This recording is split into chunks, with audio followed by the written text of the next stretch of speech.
Hello tout le monde, j'espère que vous allez bien. Alors je suis très contente de vous retrouver dans une nouvelle vidéo crash test sur 2 produits de chez L'Oréal qui m'ont été envoyés par le site internet Sublime. Je vous mets tout en barre d'infos comme d'habitude. Je vais tester la palette correctrice infaillible Total Cover composée de 1, 2, 3, 4, 5 fards crémeux pour camoufler les imperfections, et je vais aussi tester le fond de teint infaillible Total Cover qui a une texture ultra étirable, ultra couvrante, visiblement avec un effet plutôt naturel. Donc on va tester tout ça ensemble aujourd'hui, en sachant que j'aime pas les textures qui sont très et les effets qui sont très masques, qui sont ultra opaques et couvrants. J'aime bien quand même les rendus naturels. Donc on va voir ensemble ce que donne tout ça, en sachant une chose quand même qui est importante, c'est que je n'ai absolument jamais utilisé de toute ma vie de palette correctrice. C'est-à-dire que les fards verts, les fards violets, etc. Je ne connais pas. Donc à la limite c'est un très bon test parce que je suis vraiment une novice. Du coup ça permettra à toutes celles qui comme moi ne sont pas des grandes make-up artistes, n'est-ce pas, de voir comment on peut se débrouiller avec une palette pareille. Le fond de teint, tout le monde sait s'en appliquer, il n'y a pas de souci, mais la palette correctrice, on va voir ça ensemble. Donc je vais commencer par vous montrer le détail des produits, comme ça vous les verrez bien en gros plan, etc. Et ensuite on les testera ensemble. Alors la palette correctrice, elle est franchement méga jolie, il n'y a pas à dire. Elle est super belle. Donc elle est haute couvrance et longue tenue. Donc dedans on a 5 teintes qui permettent de camoufler les imperfections. Donc on va avoir un beige de trio qui va permettre de couvrir les imperfections comme les boutons ou les poches sous les yeux. Ensuite on a également un fard crème violet pour dissimuler tout ce qui est cernes, les cernes violettes ou les veines qui sont marquées. Et on a ensuite un fard vert qui permet de neutraliser les rougeurs, la coupe rose, les défauts de la peau, etc. J'ai peur parce que je ne sais pas du tout utiliser ce genre de palette. Donc allez, on attaque, on y va. Alors je vais utiliser ces fards là au doigt, tout simplement, parce que déjà j'ai pas de pinceau adapté étant donné que je n'applique jamais ce genre de truc habituellement. Et je vais commencer par essayer de camoufler les poches. Donc on attaque par ça. Je vais utiliser ce fard ici, le beige le plus clair. Oh là là, ça m'effraie, je ne mets jamais d'anti-cerne, je ne mets jamais de trucs pareils. Hop là, magnifique!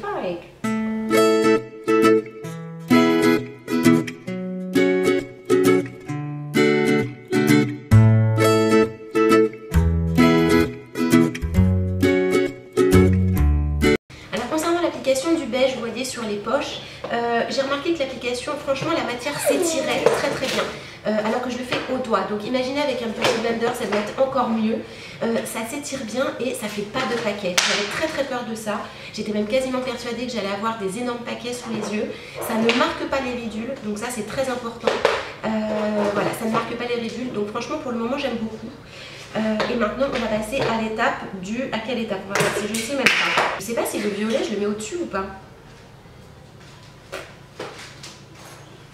Je vais tenter d'en mettre par-dessus. Franchement, je fais un truc là, je ne sais même pas si ça se fait ou pas, mais je vais tenter. Peut-être que j'aurais dû mettre le violet seul et par-dessus juste le fond de teint. Bon, en l'occurrence, je sais pas, mais on va tester, on verra bien, advienne que pourra. Alors le violet, ils disent que c'est pour les poches violettes et les veines marquées. Donc les veines marquées, moi j'en ai principalement ici, au-dessus des paupières, et un tout petit peu ici. Voilà, donc allez, on y va. Le violet, je vous avoue que ça me fait flipper, hein. Franchement, oh là là. Je vais faire des gros plans encore.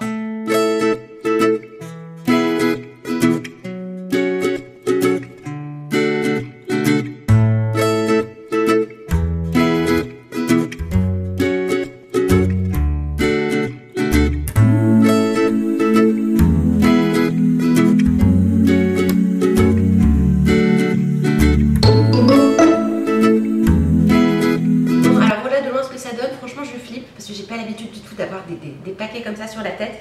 Ceci dit, comme je vous l'ai dit, franchement je confirme, la matière s'étale super bien, elle s'étire franchement à la folie, et j'ai pas de gros paquets, enfin ça reste quand même transparent. Ensuite le vert, voyons, le vert c'est pourquoi coupe rose défaut. Ah bon bah du coup ça c'est ce que je vais appliquer, le vert je vais l'appliquer ici et surtout sur le menton.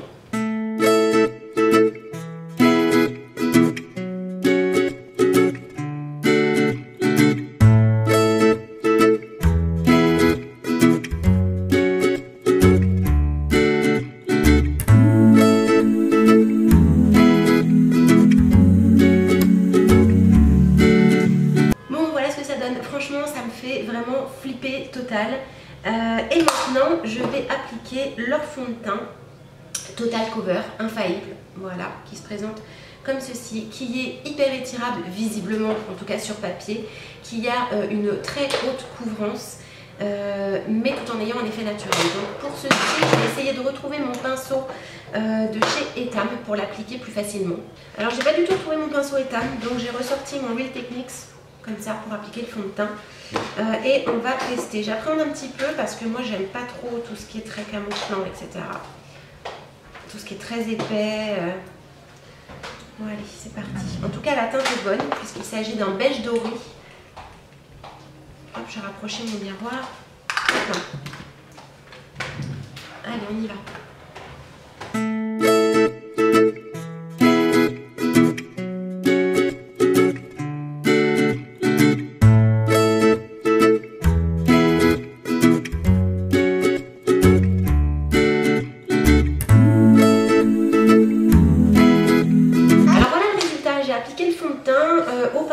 Je suis plutôt satisfaite du résultat quand même parce que la couvrance est moins importante que ce que je m'imaginais. Il est vrai que la matière s'étire super bien et qu'on a un résultat mat.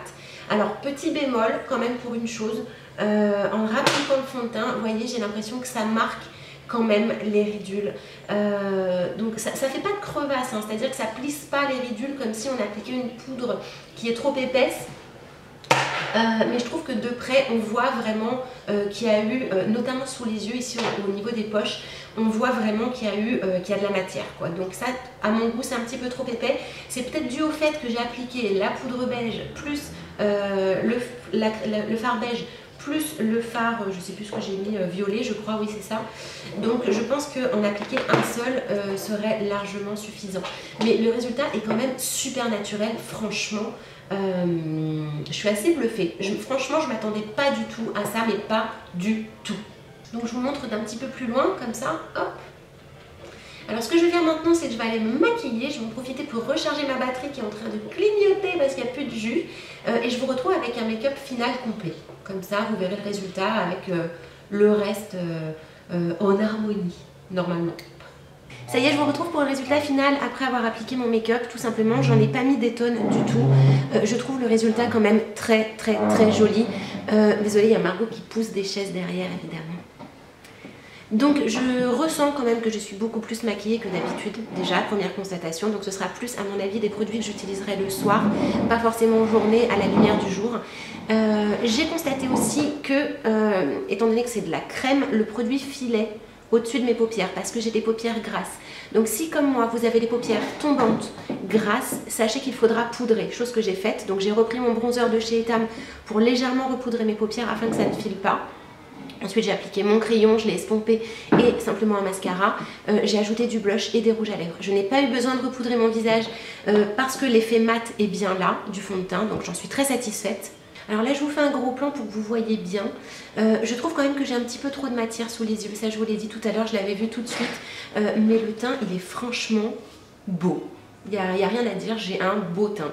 La matière s'étire bien des produits, ça c'est sûr et certain. La couvrance est bonne et ça ne fait pas de paquet. Je trouve voilà, un petit peu trop surchargé ici, mais ça m'a bien camouflé mes cernes, mes rougeurs. Vous voyez, je n'en ai plus. Là, je me regarde dans le retour. Et franchement, je trouve ça super. Je vais essayer de vous faire un plus gros plan sur mes yeux pour que vous voyez en dessous ce que je trouve un petit peu trop surchargé. Comme ça, vous verrez de vous-même. Hein. Alors, je trouve qu'ici, c'est un petit peu trop surchargé à mon goût. Vous voyez, j'ai pas l'habitude de porter de la matière en fait sous mes yeux. Je ne mets jamais d'anti-cerne, mais le résultat est chouette. Regardez de près. Plus de rougeur, plus rien. Franchement, c'est pas mal du tout. Alors pour vous donner un avis un petit peu plus global sur ces produits qui m'ont été envoyés par Sublime, je le rappelle, ils m'ont été envoyés gratuitement, je le précise tout le temps. Le fond de teint, franchement, je le trouve vraiment top. Il n'y a rien à dire, la matière s'étire bien. Je pense que vous pouvez l'appliquer au doigt pour avoir une couvrance encore plus importante. Au pinceau pour un effet plus naturel, donc je trouve que l'effet naturel est vraiment là sur le fond de teint. La palette correctrice, je la trouve franchement super belle. Mais je pense que c'est difficile de maîtriser l'art de la palette de la correction. Je pense qu'on peut vite se tromper et vite en mettre trop. Peut-être que j'en ai mis trop. Je trouve que ça file sur les paupières grasses, mais sinon franchement je trouve le résultat vraiment super. De toute façon quand on voit le avant, après, il n'y a pas photo. J'ai un teint qui est beaucoup plus unifié, beaucoup plus lumineux, on voit moins d'imperfections. Par contre, on voit le make-up. Ça fait pas un effet 100% naturel, pas du tout, comme certaines CC crème ou autres. On voit qu'on est maquillé. Donc c'est quelque chose que je privilégierais, c'est quelque chose que je préférerais pour le soir, voilà, très honnêtement. Mais je trouve que ce sont des bons produits et que le rapport qualité-prix est franchement très bon. Voilà les filles, j'espère que cette vidéo vous a plu, que les crash tests vous plaisent. N'hésitez pas à me dire si vous aimez ce type de vidéo, comme ça j'en ferai plus souvent sur ma chaîne. Maintenant que je suis quand même mieux installée, j'ai l'occasion de tourner plus souvent. N'hésitez pas à liker cette vidéo et surtout à vous abonner à ma chaîne si ce n'est pas fait et de cocher la petite cloche pour recevoir toutes les nouvelles vidéos que je vais mettre en ligne. Je vous fais de gros bisous. Je suis également présente sur les réseaux sociaux, Snapchat, Instagram, Facebook. Donc voilà, vous pourrez suivre nos aventures quotidiennes avec Margot, puisque je snap à longueur de journée, je dirais. Je vous embrasse très fort. Il y a Margot qui fait la tête à côté. Et je vous dis à très bientôt. Ciao!